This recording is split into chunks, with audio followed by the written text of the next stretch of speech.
Nhị bà mẫu, con từng lên núi rồi. Con biết đường đi như thế nào mà. Trên núi có nhiều cỏ dại và nấm lắm. Để con dẫn mọi người đi. Ngay lúc Vương Quế Hoa còn đang phân vân có nên lên núi hay không, thì Điêu Tứ Nương bên đại phòng đã vội vã chạy tới, vơ hết thịt bỏ vào trong giỏ. Đại tẩu, chị đang làm cái gì vậy? Làm gì là làm gì, cô không dám lấy thì đừng có cản đường tôi ra tay. An Từ không phải muốn hái nấm sao? Đi, dẫn ta lên núi hái nấm nào. Hái không được nấm xem ta có lột da người ra không. Đại bà mẫu, chỉ cần người không bán con, thì con và tỷ tỷ ngày nào cũng sẽ hái nấm cho người. Hừ, đợi Kim Thiện Giao bị nhốt vào đại lao, thì các ngươi muốn không hái cũng chẳng được. Đám mèo chó trong sân thấy hai đứa trẻ đi khuất tầm mắt, bèn ơi ỏi đứng dậy, thong thả bám đuôi theo sau.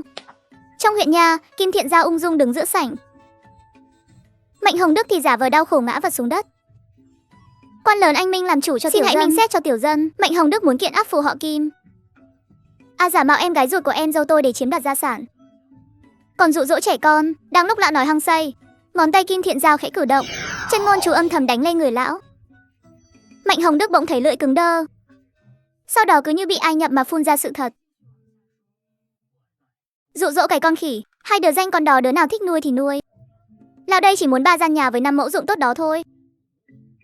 Tôi đã bàn bạc kỹ với nhà bà rồi, đứa cháu gái đó của tôi trông cũng xinh xẻo lắm, bán đi chắc cũng được 10 lạng bạc.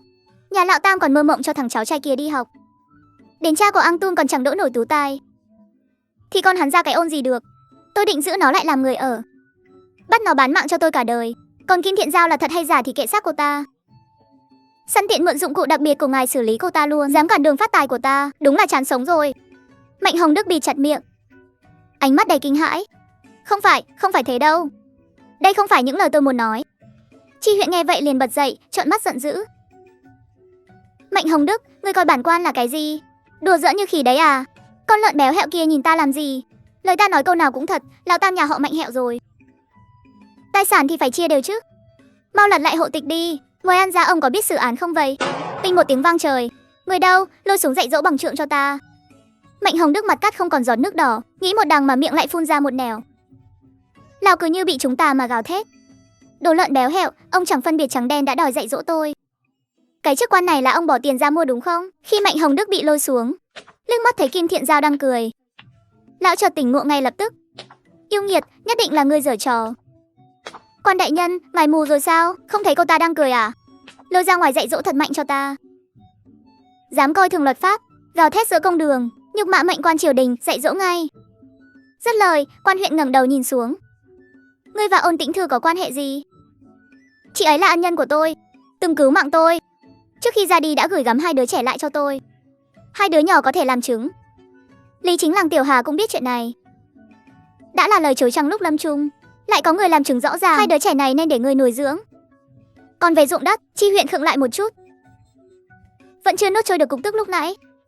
Ông đây béo từ nhỏ thì sao? Dựa vào đâu mà mắng ta là lợn béo hẹo?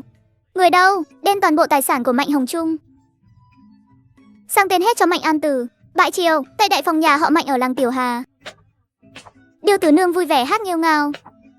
Mấy ngày qua cuối cùng cũng tan biến. Không ngờ trên núi lại có nhiều đồ tốt như vậy.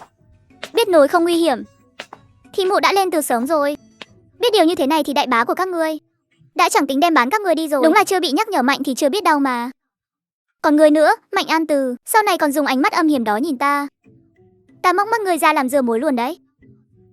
Đại bà mẫu, con sai rồi. Sau này con đều nghe lời người. Biết lỗi là tốt. Mau đi rửa nấm cho sạch đi. Đây là nấm do cậu bé và tỷ tỷ tự tay hái, nhưng toàn bộ đều là nấm hẹo, chẳng có lấy một cây nấm rừng ăn được nào. Cả nhà bác cả bác hai đều đáng hẹo. Bọn họ bắt nạt cha nương, cướp đồ đạc nhà chúng ta, giờ còn muốn đem bán nữa. Ép tỷ tỷ và tiểu gì phải hẹo, tất cả đều đáng hẹo, tất cả đều đáng bay màu hết. Mạnh An Từ rửa nấm xong, cùng Mạnh Vân Giao đem vào trong bếp. Đại bà mẫu, nấm rửa xong rồi ạ. Đại bà mẫu hầm xong có thể cho con xin ngụm canh thịt không? Đại bà mẫu, con cũng muốn uống canh thịt. Đứa con gái như mày thì uống canh thịt cái gì? Muốn uống thì cút về nhà chủ mà uống. Cút mau, đừng có đứng lù lù trong bếp nữa. Biểu hiện không tốt thì đừng mơ đến canh thịt. Đến nước lọc cũng chẳng có mà uống đâu. Mạnh Vân Giao dắt tay em trai, vừa đi vừa luyến tiếc ngoái nhìn gian bếp. Ánh mắt chưa từng rời khỏi nồi thịt đó.